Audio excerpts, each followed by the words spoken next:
Happy day. Welcome to stock insights. இன்னைக்கு June 11 நம்ம market எப்படி ட்ரேட் ஆயிட்டு இருக்குன்னு பார்க்கலாம். நிஃப்டி 50 0.40% கிரீன்ல ட்ரேட் ஆயிட்டு இருக்கு. மார்னிங் ஓபன் ஆகிறப்ப ரெட்ல தான் ட்ரேட் ஆயிட்டு இருந்தது. நிஃப்டி நெக்ஸ்ட் 50 0.67% டவுன்ல ட்ரேட் ஆயிட்டு இருக்கு. நிஃப்டி பேங்க் 0.87% கிரீன்ல ட்ரேட் ஆயிட்டு இருக்கு. ஸோ என்எஸ்சி வெப்சைட்ல பார்த்துட்டு இருக்கோம். மார்க்கெட் டேட்டாக்கு போய் இப்போ கெய்னர்ஸ் அண்ட் லாசஸ் யாருன்னு பார்த்தலாம். நிஃப்டி 50ல ஐசிஐசிஐ பேங்க் தான் இன்னைக்கு top gainer. Kotak bank 2.73% increase ஆகி ட்ரேட் ஆயிட்டு இருக்கு. ICICI bank 3%. M&M 1.87% இன்க்ரீஸ் ஆகி ட்ரேட் ஆயிட்டு இருக்கு. அதுக்கு அடுத்ததா JSW steel, Axis bank, Bharti Airtel, Sun Pharma, Grasim, Cipla, doctor Reddy, and then Reliance, Maruti, Max Health, HDFC Bank, State Bank of India, Titan, Adani Enterprises, Ultratech Cement, Tata Consumer, ONGC. Loser யாருன்னு பார்த்தோம்னா ஐடி கம்பெனிஸ் தான் first. Infosys 2.23% down, HCL Tech 1.83% down, அதுக்கு அடுத்ததா Trent 1.44% down, Tata motor passenger vehicle 1.39% down, Eternal, Tech Mahindra, BEL, Bajaj Finance, Bajaj Finserv, L&T, Asian Paints, TCS, Jio Finance, Wipro. So Wipro இன்னைக்கு buyback start ஆயிருந்தது, நம்ம எஸ்டர்டேவே பார்த்துருந்தோம். So விப்ரோவும் இன்னைக்கு down. Coal India, Hindustan Unilever, IndiGo, Nestle India, Adani ports இவங்க எல்லாருமே லாஸர்ல இருக்காங்க. So இப்போ பேங்க் நிஃப்டி பார்க்கலாம். ஃபர்ஸ்ட் லாஸர் பார்த்துடலாம். பேங்க் ஆஃப் பரோடா 2.04% டவுன், அதுக்கு அடுத்ததா Union Bank 1.60% down, Canara Bank 1.59% down, PNB 1.40% down, Yes Bank, Federal Bank and IDFC First Bank இவங்க எல்லாருமே லாஸர். கெய்னர்ல பார்த்தோம்னா ஐசிஐசிஐ பேங்க் தான் 3% இன்க்ரீஸ் ஆகி கிரீன்ல ட்ரேட் ஆயிட்டு இருக்கு. அதுக்கு அடுத்ததா கொட்டாக் பேங்க் 2.73%, அடுத்ததா ஆக்சிஸ் பேங்க் 1.64% இன்க்ரீஸ் ஆயிருக்கு. IndusInd bank, AU bank, HDFC bank, State Bank of India இவங்கெல்லாம் கெய்னர்ஸ்ல இருக்காங்க. எகெயின் மார்க்கெட் டேட்டாக்கு போய் இண்டிசஸ் வைஸ் பார்த்தலாம். ப்ராட் மார்க்கெட் இண்டிசஸ் பார்த்தலாம். டெரிவேட்டிவ்ஸ் ஆல்ரெடி நம்ம பார்த்துட்டோம். ஸோ நிஃப்டி 100, நிஃப்டி 200 ஸோ இவங்க கிரீன்ல ட்ரேட் ஆகிட்டு இருக்காங்க. அதுவும் ஃபிளாட்டாக தான் இருக்கு. நிஃப்டி 500 டவுன், நிஃப்டி மிட் கேப்லாம் down, small cap down, India VIX கொஞ்சம் கம்மியாக இருக்கு. ஸோ எல்லாமே மோஸ்ட்லி டவுன்ல தான் ட்ரேட் ஆகிட்டு இருக்கு ப்ராட் மார்க்கெட் இண்டிசஸ்ல, எக்ஸப்ட் நிஃப்டி 100 அண்ட் 200 அதுவும் ஃபிளாட்டாக தான் ட்ரேட் ஆகிட்டு இருக்கு. செக்டர் வைஸ் யார் கெய்னர்ஸ் அண்ட் லாசஸ் பார்த்தலாம். நிஃப்டி ஆட்டோ 0.14% கிரீன்ல ட்ரேட் ஆகிட்டு இருக்கு.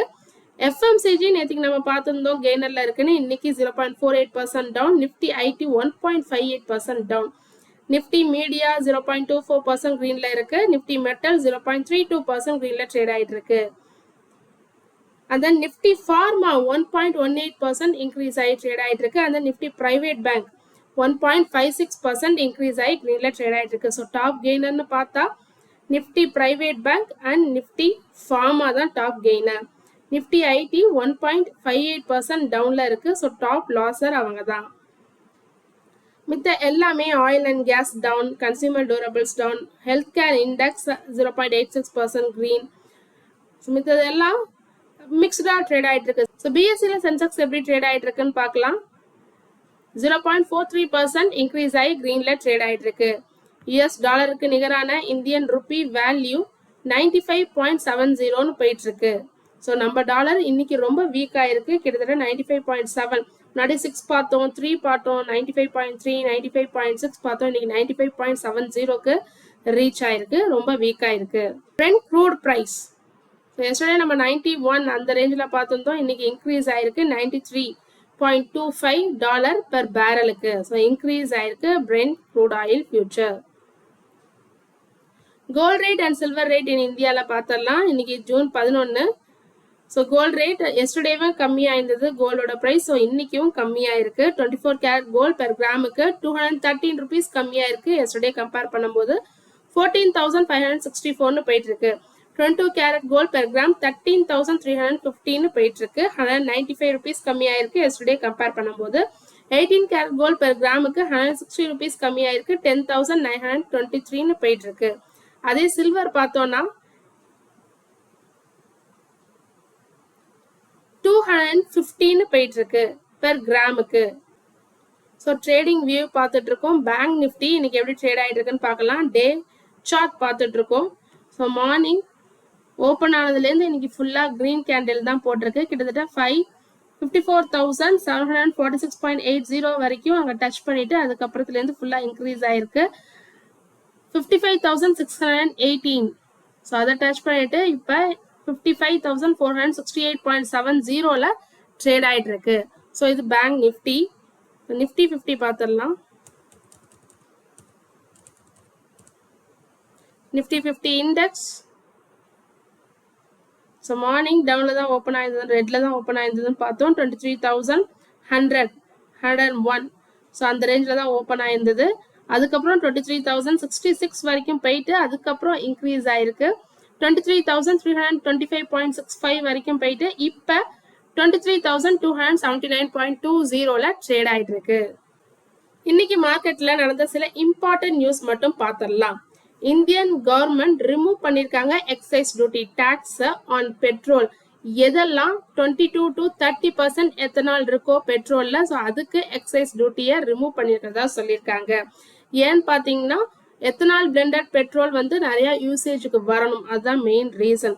ஸோ டிமாண்ட் ஆஃப் எத்தனால் அப்போ இன்க்ரீஸ் ஆகும். ஸோ சுகர் கம்பெனிஸ் தான் மெயினாக இது மேக் பண்ணுவாங்க எத்தனால், அவங்களுக்கு நிறைய ஏர்ன் பண்ணவும் முடியும். ஸோ எதனால அப்படின்னு பார்த்தீங்கன்னா ஸோ இந்த வார் போயிட்டு இருக்கிறதுனால பெட்ரோல் அண்ட் டீசல் ப்ரைஸஸ்லாம் இன்க்ரீஸ் ஆயிருக்கு. ஸோ எத்தனால் பிளெண்டட் பெட்ரோல் அப்படின்னு வந்ததுன்னா ஸோ ப்ரைஸ் வைஸ் கம்மியாகும். ஸோ அதை இம்ப்ரூவ் பண்ணுற விதத்துல தான் கவர்மெண்ட் இந்த டாக்ஸை ரிமூவ் பண்றதா சொல்லியிருக்காங்க. அதனாலதான் இன்னைக்கு சுகர் கம்பெனிஸ் எல்லாம் ரைஸ் ஆயிருக்கு. தாம்பூர் சுகர் 3.5% வரைக்கும் மார்னிங் இன்க்ரீஸ் ஆயிருந்தது. துவாரிகேஷ் சுகர் 2.7% இன்க்ரீஸ் ஆயிருந்தது. Balrampur Chini around 2% and Bajaj Hindustan sugar, Dalmia Bharat sugar இது எல்லாமே அரௌண்ட் 2% வரைக்கும் இன்க்ரீஸ் ஆகி இன்னைக்கு ட்ரேட் ஆயிட்டு இருந்தது மார்னிங்ல. நிஃப்டி ஐடி இண்டெக்ஸ் நம்ம ஆல்ரெடி பார்த்திருந்தோம். இன்னைக்கு டாப் லாசர்ல அவங்க தான் இருந்தாங்கன்னு செக்டார் வைஸ்ல கிட்டத்தட்ட 50,000 crore மார்க்கெட் வேல்யூவை இன்னைக்கு இழந்திருக்கு. ஐடி ஸ்டாக்ஸ் எல்லாம் ஃபெல் ஆயிருக்கு. ஸோ குளோபல் டெக்னாலஜி ஸ்டாக்ஸ் எல்லாமே வீக் ஆயிருக்கு. யூஎஸ்ல நாஸ்டாக்கும் 2% வரைக்கும் எஸ்டே ஃபால் ஆயிருந்தது. ஹாங்காங் இண்டெக்ஸும் 1% ஃபால் ஆயிருந்தது. சவுத் கொரியா காஸ்பியும் 1.5% வரைக்கும் ஃபால் ஆயிருந்தது. ஸோ அதோட எதிரொலியா ஐடி ஸ்டாக்ஸ் எல்லாம் தொடர்ந்து இறங்கிக்கிட்டே வருது. ஸோ கம்பெனி பார்த்தீங்கன்னா HCL டெக் 3.1% வரைக்கும் மார்னிங் மேக்ஸிமா டவுன் ஆயிருந்தது நான் பார்க்குறப்ப. And then Persistent System 3.2% down, Oracle 3.3% down, Infosys 3%, Tech Mahindra 2.5%, Coforge 2.6%, TCS 1.7% and Wipro 1.3% downல மார்னிங்ல ட்ரேட் ஆயிட்டு இருந்தது. மெட்டல் பிரைசஸ் எல்லாம் இன்னைக்கு மிக்ஸ்டா தான் ட்ரேட் ஆயிட்டு இருக்கு. ஏன்னு பாத்தீங்கன்னா US and Iran conflict global economy பாதிக்கப்படும்ன்ற விதத்துல காப்பர் வந்து கிட்டத்தட்ட 3 வீக் லோவை எட்டி இருக்கு. இன்னைக்கு மட்டும் 0.3% டவுன் ஆயிருக்கு மார்னிங்ல. So higher oil prices, so இன்வெஸ்டர்ஸ்க்கு என்ன ஃபியர் வந்திருக்குன்னா ஆயில் பிரைசஸ் இன்க்ரீஸ் ஆகுது. So inflation economy slow down ஆகலாம்ன்ற ஒரு ஃபியர் வந்திருக்கு. அதனாலதான் காப்பர் ஃபெல் ஆயிருக்கு. ஸோ காப்பர் மெயினா கன்ஸ்ட்ரக்ஷன், வயர்ஸ்ல, மேனுஃபேக்சரிங், ஸோ இது எல்லாமே யூஸ் பண்ணுவாங்க. இதனால இந்த வான்றதுனால growth ஸ்லோ ஆயிடும், டிமாண்ட் கம்மி ஆயிடும்ன்ற இதுல தான் காப்பர் 3 வீக் லோவை எட்டி இருக்கு. ஜிங்கும் 1% ஃபெல் ஆயிருக்கு. அலுமினியம் எஸ்டர்டே ஃபெல் ஆயிருந்ததுல இருந்து இப்ப ப்ரீவியஸ் செஷன்ல ஃபெல் ஆயிருந்ததுல இருந்து இப்ப 0.5% இன்க்ரீஸ் ஆகி மார்னிங் ட்ரேட் ஆயிட்டு இருந்தது. ஆயில் இந்தியா ஷேர் இன்னைக்கு 2% வரைக்கும் இன்க்ரீஸ் ஆயிருந்தது. எஸ்டர்டே 10% ஃபால் ஆயிருந்தது, இன்னைக்கு 2% இன்க்ரீஸ் ஆயிருக்கு. எஸ்டர்டே ஏன் ஃபால் ஆயிருந்ததுன்னு பாத்தீங்கன்னா கவர்மெண்ட் ராயல்டி ரேட்டை இன்க்ரீஸ் பண்ணிருக்காங்க. அப்படின்னா என்னன்னு பாத்தீங்கன்னா கம்பெனி ஒரு சர்டன் பர்சன்டேஜ் ஆஃப் இட்ஸ் சேல அவங்களோட பேரண்ட் கம்பெனி இல்ல எந்த அனதர் கம்பெனி கிட்ட வாங்குறாங்களோ, அவங்களோட பிராண்ட் நேம், டெக்னாலஜி, பேட்டர்ன்ஸ், ஃபார்முலாஸ்லாம் யூஸ் பண்றாங்களோ அவங்களுக்கு கொடுக்கணும். அதுதான் இந்த ராயல்டி ரேட். ஸோ இங்க வந்து பாத்தீங்கன்னா ஆன்ஷோர் க்ரூட் ஆயில் ப்ரொடக்ஷனுக்காக இன்க்ரீஸ் பண்ணியிருக்காங்க இந்த ராயல்டி ரேட்டை. ஸோ ஏர்லியரா அதாவது மே 8ஆம் தேதிக்கு அப்புறம் எவ்வளோ இருந்ததுன்னா 10% இருந்தது. இப்ப 13.33% கொண்டு வந்திருக்காங்க.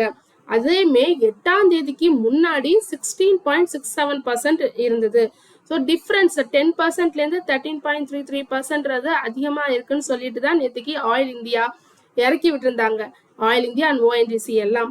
இன்னைக்கு ஸோ அதுக்கும் பிஃபோரா உள்ளதை பார்த்து கம்பேர் பண்ணிட்டு 16.67%லேருந்து 13.33%ன்றது ரொம்ப டிஃபரன்ஸ் இல்லைன்னு சொல்லிட்டு இன்னைக்கு இன்க்ரீஸ் ஆக ஆரம்பிச்சிருக்கு. ஆர்பிஎல் பேங்க் அப்பாயின்மெண்ட் பண்ண போறதா சொல்லியிருக்காங்க பாவின் லாக் பாட்வாலான்றவங்கள. ஃப்ரம் ஹெச்டிஎஃப்சி பேங்க்ல தான் இவங்க இருக்காங்க. ஸோ அங்கேருந்து அப்பாயின்மெண்ட் பண்ண போறதா சொல்லியிருக்காங்க new CFO for the RBL பேங்க்குக்கு. ஸோ இவருக்கு 22 years of banking and finance experience இருக்கு அப்படின்னு சொல்லியிருக்காங்க. ஸோ சின்ஸ் டிசம்பர் 2025லேருந்து இந்த சிஎஃப்ஓ பொசிஷன் பிளாங்கா தான் இருக்கு. ஸோ அதை ஃபில் பண்ண போறோம்னு சொல்லியிருக்காங்க. இந்த அப்பாயின்மெண்ட் ஏன் இப்போ கொண்டு வராங்கன்னா எமிரேட்ஸ் என்பிடி ஆர்பிஎல் ப்ராசஸை டேக் ஓவர் பண்ணிட்டு இருக்காங்க. ஸோ அதனால தான் நியூவா அப்பாயின்மெண்ட் பண்றாங்க. தொடர்ந்து இது மாரி யூஸ்ஃபுல்லான மார்க்கெட் அப்டேட்ஸ் வேணும்னா மறக்காம நம்ம சேனலை சப்ஸ்கிரைப் பண்ணுங்க. தேங்க்யூ.